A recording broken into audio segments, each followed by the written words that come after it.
Les frontières doivent rester ouvertes, mais tous les voyages non essentiels doivent être évités.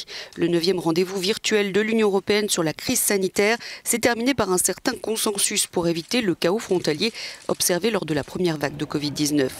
En France, cela s'est immédiatement traduit par cette mesure. Les voyageurs non essentiels devront présenter un test PCR réalisé 72 heures avant leur départ.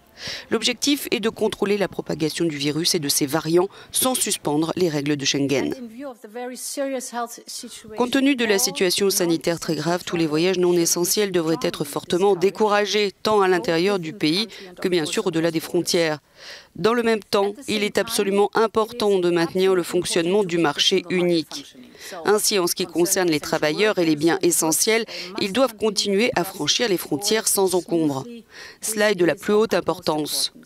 En ce qui concerne les frontières extérieures, nous proposerons également de prendre des mesures de sécurité supplémentaires. Les dirigeants européens ont également discuté de la stratégie de vaccination. Certains pays comme l'Autriche, la Grèce ou le Danemark s'inquiètent des retards de livraison des entreprises pharmaceutiques et ont interpellé le président du Conseil européen dans une lettre. La réponse.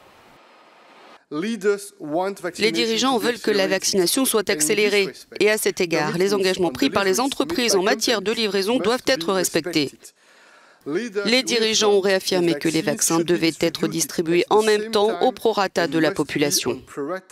Et nous avons réaffirmé la nécessité d'assurer un suivi étroit du processus de vaccination. Tous les moyens possibles seront examinés pour assurer un approvisionnement rapide et une distribution précoce pour éviter les retards. Quant au passeport vaccinal, les discussions ont bien eu lieu. La Belgique s'est inquiétée du caractère discriminatoire d'un tel certificat à l'égard des personnes non vaccinées. Et l'Allemagne a souligné que l'effet du vaccin sur la transmission du Covid-19 était encore incertaine. Aucune décision n'a donc été prise. Ce serait prématuré étant donné la faible proportion de la population vaccinée.